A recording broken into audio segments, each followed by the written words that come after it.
ஒரு பாத்திரத்தில் தண்ணி எடுத்துக்கிட்டு தேவையான தண்ணி அதோட கொஞ்சம் புளி சேர்த்து ஊற வச்சு கரைச்சி வச்சுக்கணும். கரைச்சி வச்சுக்கிட்டு ஒரு கடாயில் எண்ணெய் ஊற்றி கடுகு போடணும். கடுகு வெடித்த உடனே கருவேப்பிலை போடணும்.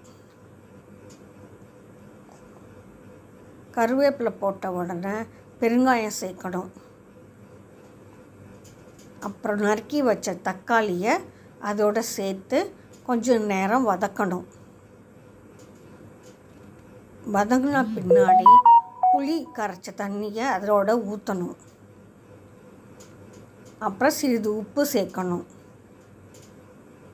கொஞ்சோண்டு மஞ்சத்தூள், மிளகு ஜீரகம் தூள், கொஞ்சம் லைட்டாக கொதி வந்தோடனே, கொதிக்கக்கூடாது, லைட்டாக முறை வந்தோடனே கொத்தமல்லி போடணும். பூண்டு தட்டி போட்டு இறக்கணும். ரசம் ரெடி.